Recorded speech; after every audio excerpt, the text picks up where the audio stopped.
Hello. It's been a very long time, and I'm sorry, guys. Do you know what? With this whole lockdown scenario, because I've had the kids around me all the time, it's very hard to record, and I've got to be honest with you, up until about 10 days ago, it was the same old transfer rumours, just regurgitating over and over and over stuff that we've read 2-3 months ago, just total spin on everything. And I've got to be honest, guys, the whole world in the last 13 weeks has gone absolutely nuts. I mean, absolutely nuts. It's almost as if someone's grabbed the world and just shook it and turned it upside down, because it's all absolute madness right now.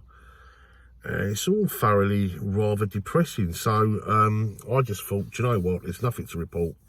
I'm going to wait until everything's settled. And of course, football returns tomorrow. Manchester City take on Arsenal, so the Premier League is back. And I've got to be honest with you, I was one of those where I wanted to see the season just kind of end. And if it meant Liverpool picking up the title, then so be it. Leeds and West Brom getting promoted, so be it.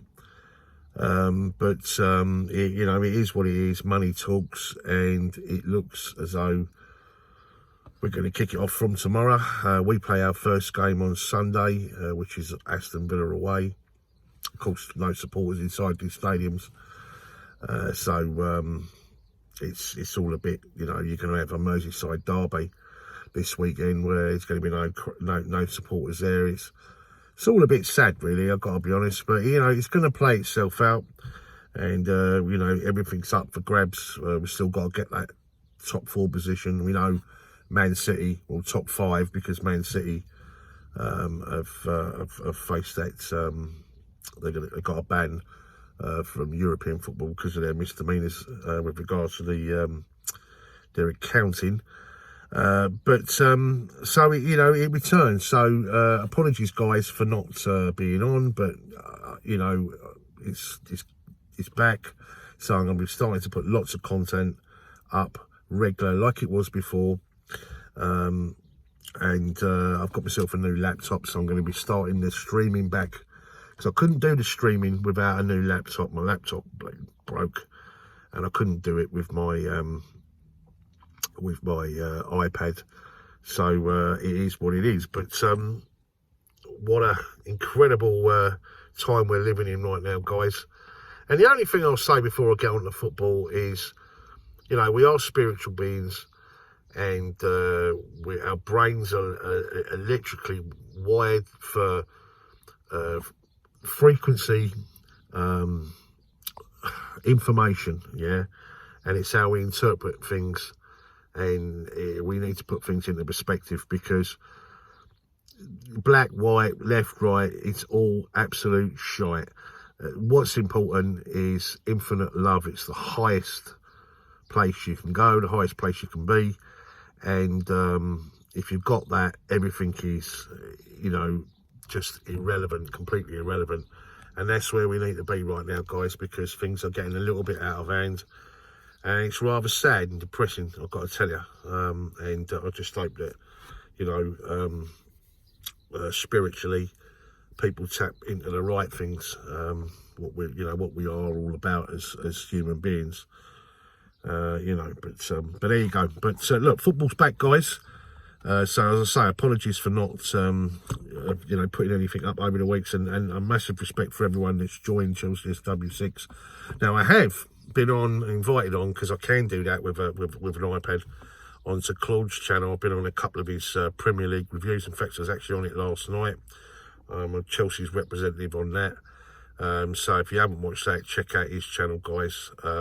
And of course, I've kept up to date the Facebook group, which has now grown to approaching 95,000 now members. So absolutely superb. Right, let's talk about the old transfer window then. And wow. And you have to say, massive, and I mean massive respect for Marina Gavaskar. I mean, she is incredible, absolutely incredible. You know, she's Roman's number 2. She's been Roman's number 2 for a long time. You know, in his business empire, and her negotiation skills have been nothing short of incredulous. 33 million, I think she bagged in loan payments alone. Werner, I mean, out of nowhere that one. Let's be honest. Everyone, I think, all thought he was going to Liverpool, and he is class, absolute class. And I can't think of a player that we've signed of that calibre. You know, this was a long time ago. Certainly striker-wise, you'd have to go all the way back to Didier Drogba. But this guy is the real deal. I mean, look at his goal-scoring record. He's an absolute superstar. And what a price we got him at as well. His release clause. And in all intents and purposes, it's cost us nothing. We've actually got him for free because, again, back to Marina Granovskaya, where she negotiated a deal for Avera Morata, and obviously that clause has now kicked in. So the money we're getting back, the 50-odd million quid for Morata, in effect pays for Timo Werner, who joins Hakim Ziyech. What a player. Again, cheap as chips.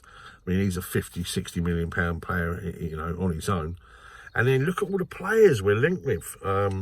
Another thing she done as well, we've managed to bag 14 million pounds because Atlanta are cashing in now on their loan for Pulisic, you know. Again, 14 million pounds there. And it's quite incredulous, really. If you look at the players that we're linked with, Kai Havertz, 75 million pounds. He's a great prospect, young. What a talent he is. And you couldn't rule us out of that one. And I see today we was even linked with Cristiano Ronaldo. And it weren't just 1 or 2 papers, it was 7 or 8. And one of the reports over there in Italy. And would you rule that one out? Especially when you know that there's links with Juventus and Maurizio Sarri and Jorginho. And we all know that they're rather keen on Emerson Palmieri. So, you know, I think, and it's funny really, even if we was to get, Havertz, and they're talking 50, 60, 70 million pounds for Ben Chilwell, and I see all the Man United fans all jumping up and down with joy, thinking, well, that's them out of the Jadon Sancho one and all that. Really? No, it ain't. Because people don't realise we haven't even spent the Eden Hazard money, which is 85 million, and she's also negotiated an additional 50 million pounds worth of add-ons. So, you know, that's how good she's ruthless, absolutely ruthless. But if you look at the players that we can juggle, I mean, if we wanted to cash in on N'Golo Kante, we know Paris Saint-Germain are interested. Real Madrid have always been interested. We could command 70, 80 million pounds quite easily for N'Golo Kante. Jorginho, 40, 50 million, 35, 40 million. We know that we got Bakayoko, we can ship him out. We know that West Ham is sniffing around him. Ross Barkley's another, perhaps 30 million there. Mitzi Batshuayi, 30 million pound there. And we could quite easily juggle up 170, 180 million pounds. And again, we've not even spent the money that's been put aside that we haven't spent for the last 2 years, which is around 150, 170 million. So you couldn't rule anything out right now. I mean, what we do know is Olivier Giroud has signed a new deal, so we've got him to 2021. The same with Willie Caballero. No change on the William one, although I see today's link with Man United. Pedro too, we were perhaps maybe looking to keep him for another year, but I think he's going to go. There was talk about him going to Roma. Marcus Alonso's one, which I think is possible that we'll ship out along with Emerson Palmieri. Palmieri, we're looking around about 20, 25 million pounds, and I see Newcastle are rather interested in Marcus Alonso, 26, 27 million. Do we get Ben Chilwell in and then have Marcus Alonso there as backup? Make a lot of sense to me. We're also linked with Brentford's Saeed, is it Ben Harama? Again, you know, as I say, Bakayoko, Batshuayi, Barkley, Emerson Alonso. We've got a lot of players that we can juggle the pack on, you know. And there's a lot of players that we're linked with. Nathan Ake's one where we've got this clause where we can bring him back for 40 million, but I think we can get him for even cheaper if Bournemouth go down. So maybe we'll sort of keep our powder dry until the end of the season and do them negotiating ones during the break between the this campaign and the next, or when the next transfer window opens, let's put it like that. So you know, it's really exciting times right now. You know, we're definitely out of the traps, Chelsea. We are the ones that everyone's talking about. Ruining football again by our own incredible juggling facilities and financial capabilities. What a commercial machine we are, Chelsea FC. When you consider we'd have 19,000 fewer seats than your likes of your Arsenals and your Spurs and you know, Liverpool's, Man United's, that sort of thing, and here we are, we're not even self-reliant on gate receipts, just cutting these deals all over the place and getting these players, buying these incredible talented players, these youngsters, nurturing them through, putting them through the loan system like bricks and mortar, getting the valuation of them pushed up to the point where we can liquidate it into money, or we can push them out to bigger, better loan options, which would increase their value. And if they're good enough, they come back to us, like so many of them, like Conor Gallagher, there's one, is coming back, Ethan Ampadu, just so strong everywhere.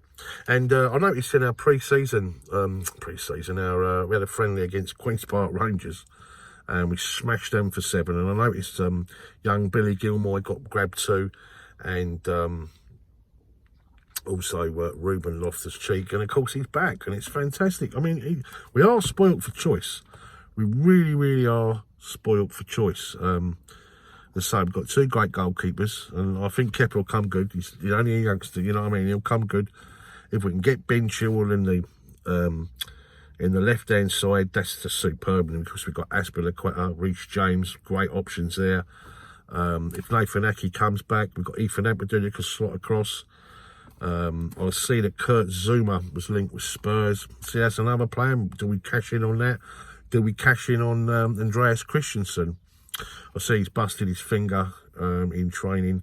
I mean, he can still play, but I think they're all basically available for selection for Aston Villa, including N'Golo Kante. So it's all looking great, guys. I don't know, you know, it's exciting. The season's coming back. And I don't know about you, we just need it, don't you? I just need football. I miss football, like, you know. But I'm going to get these streams back up soon, guys. And I've missed you, and I really do appreciate you sticking with me. And for all those guys that have come on board and, you know, joined the channel, subscribe to the channel. I can't thank you enough. As I say, I haven't put anything up for a reason, because there's nothing to report apart from the usual stuff, which was out there anyway. And as you know, it's just been really weird times right now, and I just hope we're going to pull out of it, and we can just all get back to normal, and all get back to loving one another and just feeling the love, because that's what it's all about. As I say, there's no colour preference at fucking Chelsea. We're all blue, and that's, as human beings, you know, we're all the same. Yeah, we're just having an experience together. As I say, we're human beings, you know, nothing more. Why are we referring to people as, I'm a black person, I'm a white person, I'm a human being? That's what it's all about. And anyway, guys, I just want to say much love to you guys out there.